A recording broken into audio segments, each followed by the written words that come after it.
Happy New Year! So, yan, welcome back to It's Winter Vlog. So, ayan. Yung ating Filipino tradition na may 12 fruits sa mesa. So, naka-ready na yan. Dito naman sa Netherlands, meron silang tradition, yung Dutch beignet nila. Ulibol yung tawag dyan. Masarap siya.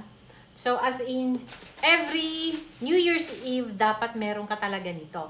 So, ayan, meron na akong, nag-start na ako gumawa ng puto. Puto daw para may bilog-bilog. Char!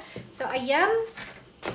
The rest, mamaya ko pag gagawin yung mga handa namin. Simple lang yung New Year's Eve namin kasi nga, magbabakasyon kami. At saka wala naman kaming bisita. So, keep on watching!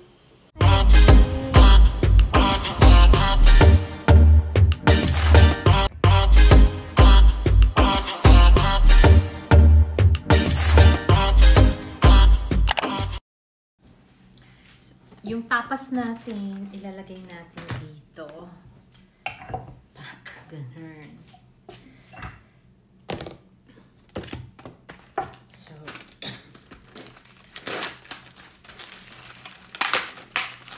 wait, kuha ako ng gloves.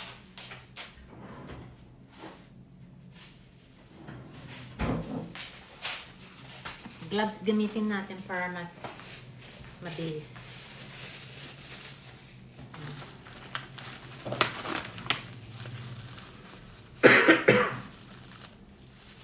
Be? Yummy, yummy. Sowieso lekker dus. Een beetje kamertemperatuur dus. Ik dacht dat er zo wat uit kunt komen. Ja. So, ayan. Huh? Nou, dat is een proef, hè.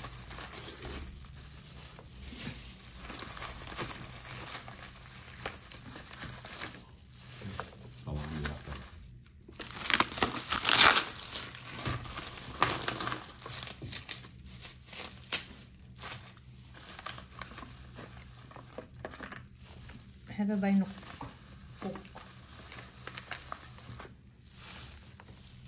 Wat voor koek bedoel je? Die koek die kaptert je elke keer. Ja, dito naman. Nou, maar één keer even niet, de andere keer even niet. Ik weet het niet.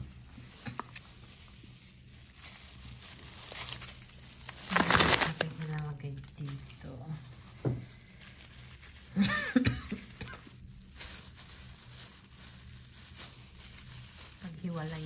Paghiwalayin natin.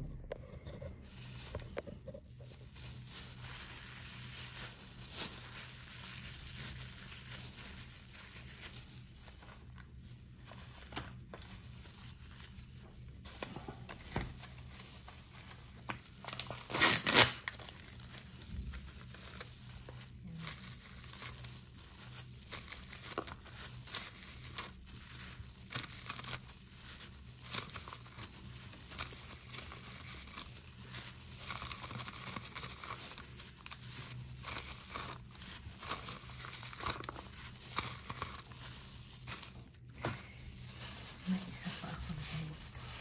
Wait.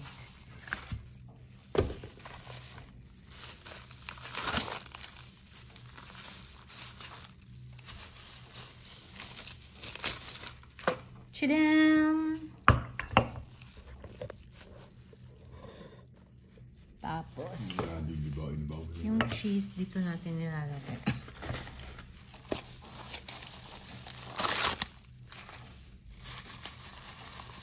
Die pak ik even weggooien. No, maar hindi. Huh? Ja, dat staat in de container. So, ayun. Was dat? Nee. That's the rest of here. Tada! Oh, diba?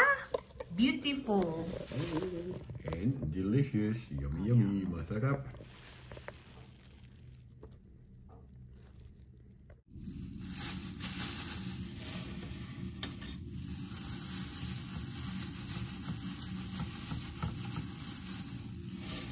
Yan, gagawa tayo ng sushi para sa ating New Year's Eve na handa.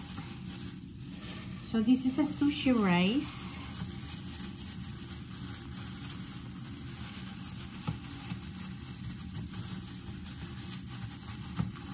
Ayan.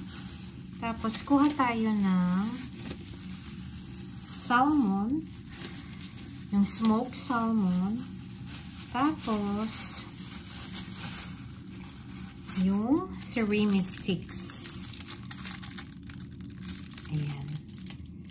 Actually, may tatlo na akong nagagawa.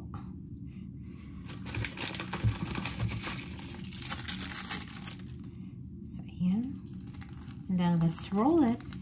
Dapat kada roll mo, lalagyan mo ng force para very tight ang sushi natin. Ganon. Tapos, ulitin pa natin para tight siya. Para mamaya, pag islice natin, ayan, hindi maglaglagan. So, ayan yung ating sushi. So, ayan. Slice na natin yung ating sushi.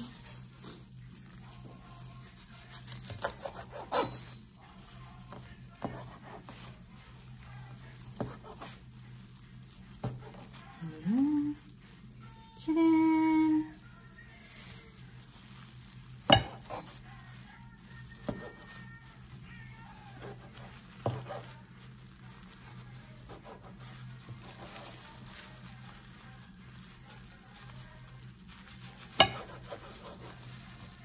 Pag-last.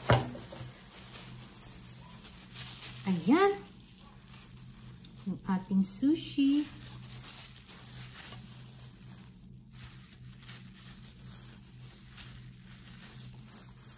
Ayan.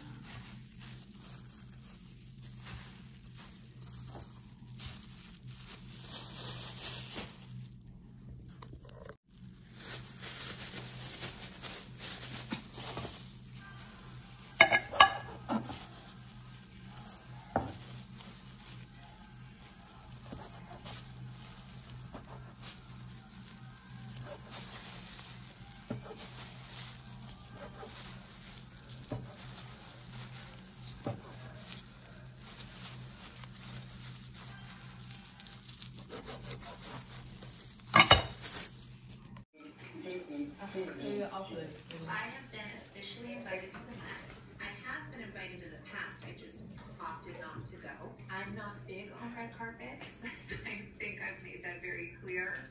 But Emily has a way with words, and I am also sort of a pushover with some things. And Die model had ik de voordeur valt. Well, do you want to take the front? I think you have to undo the back though. Do you guys get how cool this is that you have Jeremy Scott in Chloe's house on camera? You guys just don't get it. I mean, maybe you do. I get it. This is a really big deal. This is so exciting. This will be the first time that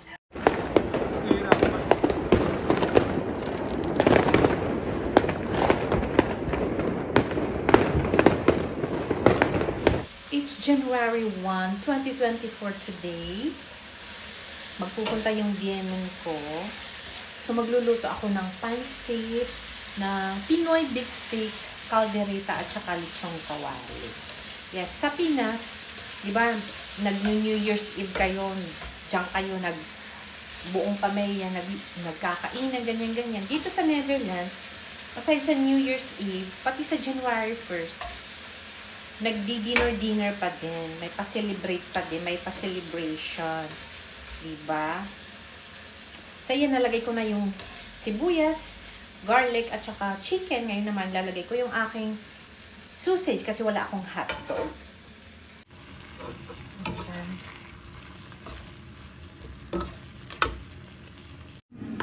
Pansit kayo dyan.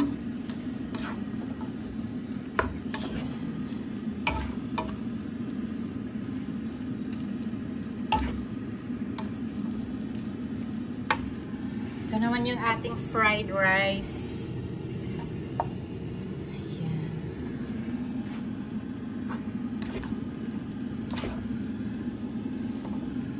Uy, bakit may ano?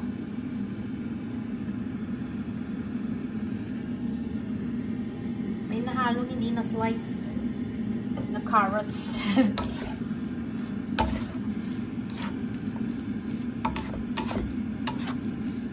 Yummy! Dan ook 5 liter. Die laat pakken.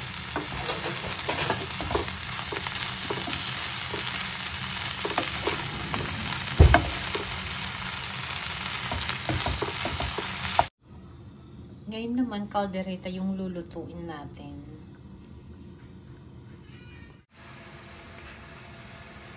Ang ating caldereta. Ayan. Masarap yan at saka very tender yung meat. Buikspek. Ja. Eerst gekookt. En dan gekookt en gekookt met kruiden en weet ik het allemaal. En Zit er... Yan, nasa Amsterdam kami. Super duper daming tao dito. Grabe. Ito yung araw nung nagpagupit ako ng aking long hair. So, ito po yung pinaka-center ng Amsterdam. Ito po yung sinasabi nilang Dam Rock. Ayan. Super daming tao at kadalasan dyan mga turista.